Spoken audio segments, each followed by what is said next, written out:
La prolifération, ça se visualise en général comme ça, le dirigeant iranien visitant une centrale et le dirigeant nord-coréen observant triomphalement un essai de missile, sachant qu'un expert allemand, Markus Schiller, nous dit depuis 10 ans que la technologie de missiles nord-coréenne est quand même largement importée d'Union soviétique, que la plupart des images dont on dispose sont truquées, donc il faut être assez réservé sur la question du succès technologique en Corée du Nord.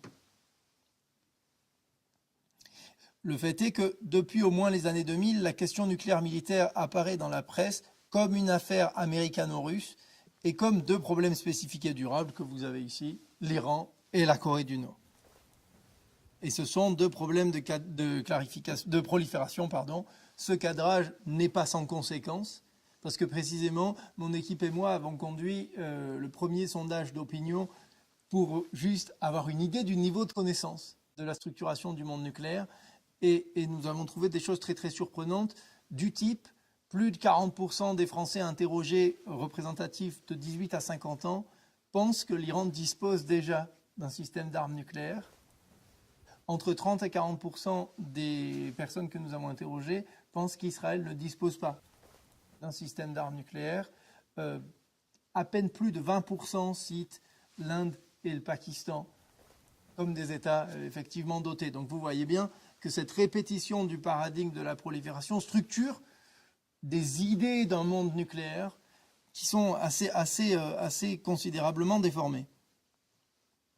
Ce que je vous disais tout à l'heure, c'est que derrière cet imaginaire de la crise de prolifération et du problème de prolifération, il y a aussi l'idée qu'au fond, de toute façon, ça s'est toujours passé comme ça. C'est la loi de l'histoire. Au fil du temps, le nombre d'États augmente. Le seul problème, comme disait mon grand-père, c'est que cette idée n'a pas l'avantage d'être exacte. Donc, venons-en au problème de cadrage avec la question de la prolifération horizontale. D'abord, et c'est ce que je voulais dire, elle est démentie par l'histoire. Et je vais vous l'expliquer en détail. Elle persiste en dépit du démenti, d'où ma présence aujourd'hui devant vous.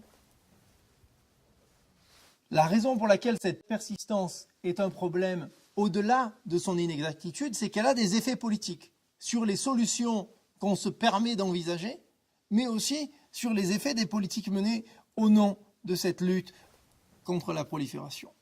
Et enfin, justement, elle limite l'innovation politique. On va reprendre ces éléments un par un. Vous vous souvenez de la ligne verticale, un moyen plus adéquat de représenter l'histoire de l'acquisition et de l'exploration de programmes nucléaires au fil du temps serait comme ça, ce qui vous permet de voir qu'en fait, il y a des périodes pendant lesquelles le nombre d'États qui explorent est élevé. Ce nombre d'États qui explorent diminue considérablement dans les années récentes. Ce que ce graphe vous montre, que je vais vous montrer plus en détail, c'est que la ligne de la prolifération, d'abord, lie indûment un proliférant au suivant, et ensuite occulte totalement le fait que non seulement le renoncement à un programme d'armes nucléaires existe, mais qu'il est fréquent, et qu'il est plus fréquent que son contraire. Troisième surprise, regardons la première catégorie qui était intégralement occultée dans tout le récit que je vous ai fait jusqu'à présent.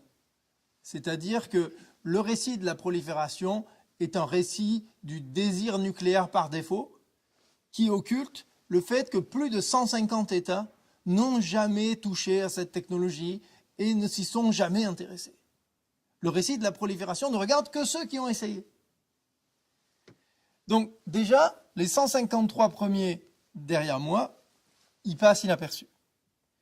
Ensuite, même si on regarde ceux qui ont essayé, on s'aperçoit que parmi les États qui ont tenté à un moment ou à un autre, ou qui ont considéré l'acquisition d'un système d'armes nucléaires, une grande majorité d'entre eux y a renoncé avant ou après l'acquisition de ce système d'armes. Et je le montre dans ma recherche, je vous le dis très rapidement, ce renoncement n'est pas réductible à l'absence de protection nucléaire par un grand allié, n'est pas réductible à des limites de moyens et n'est pas réductible à l'usage de la force, c'est-à-dire la contre-prolifération coercitive. Au fond, ce que j'essaye de vous dire là, c'est qu'on regarde qu'une seule face du problème. On regarde la prolifération verticale. Or, la prolifération a deux faces, c'est-à-dire les arsenaux existants augmentent aussi. Et ça, c'est l'histoire de la prolifération verticale. Et ne se focaliser que sur la prolifération horizontale, c'est oublier le renoncement, oublier la majorité des cas d'absence d'intérêt pour ce type de système d'armes, mais c'est aussi, au fond, opérer comme si les bombes qui n'existent pas encore étaient le seul danger et oublier le danger associé aux bombes qui existent déjà. Ce qui, quand je vous le dis comme ça, a l'air complètement idiot. Il faut quand même vous rendre compte que c'est comme ça qu'on conçoit des politiques. Voilà une autre représentation de la prolifération verticale, donc des arsenaux existants dans ce monde. Aujourd'hui, on a, c'est la dernière estimation de la Federation of American Scientists, plus de 14 000 têtes nucléaires. Alors c'est bien moins qu'au sommet de la guerre froide, on a démantelé plus de 2 tiers des têtes, mais il faut quand même vous souvenir de deux choses. La grande majorité de ces armes ont une capacité de destruction très supérieure à celle de la bombe qui a rasé la ville d'Hiroshima un 6 août 1945. Et on a aujourd'hui des connaissances plus précises sur les effets des explosions qui suggèrent que même des quantités limitées d'armes explosées sur des villes pourraient avoir des effets climatiques considérables. Je vous disais tout à l'heure, le problème du cadrage par la prolifération n'est pas simplement son inexactitude historique, c'est aussi ses effets contre-productifs. Le cadrage par la prolifération invite à l'urgence de l'action pour la contrer. Or, cette action pour la contrer, dans certains cas, elle s'est montrée radicalement contre-productive. Je vous en donne 2 exemples. En Inde, en 1974, on fait un essai nucléaire à visée pacifique qui porte le nom de Bouddha souriant, Smiling Buddha.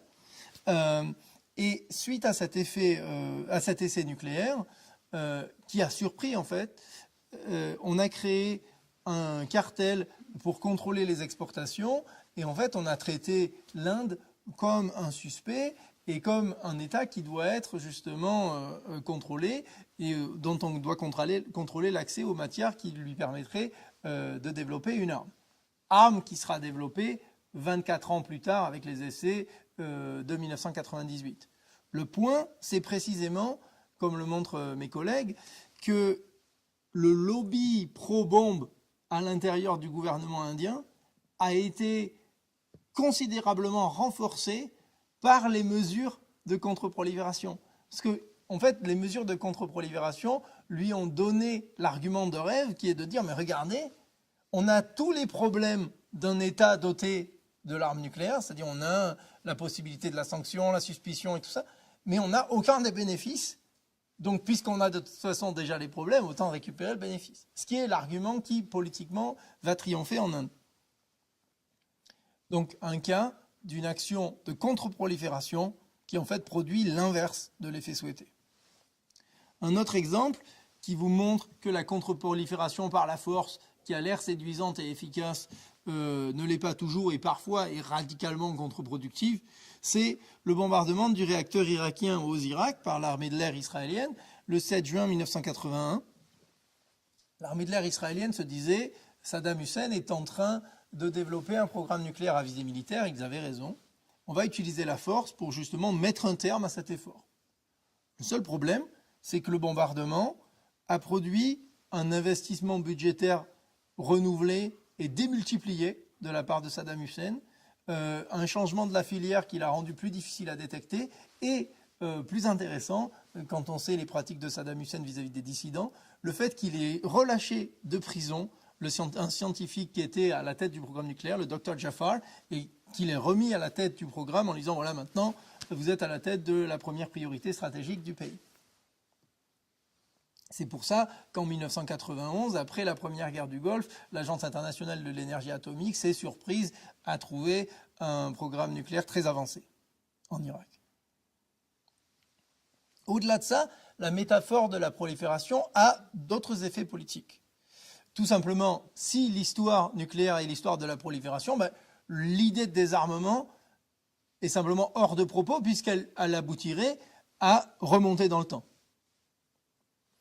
De même, l'idée de prolifération, c'est ce que j'essaie de vous dire jusqu'à présent, sépare le débat sur la modernisation ou la prolifération verticale et le débat sur la prolifération horizontale. De ce fait, les débats sur la sûreté et la sécurité des arsenaux existants sont hors champ. Le débat de la prolifération, c'est la future sûreté et sécurité des arsenaux qui vont être constitués. Et enfin, la conséquence de tout ça, c'est une déconnexion a priori entre la cause de la prolifération et les actions des États dotés. Donc voilà pour les problèmes liés à une conception réductrice, problématique, trompeuse et à mon avis nuisible du problème et du danger nucléaire qu'est celle de la prolifération.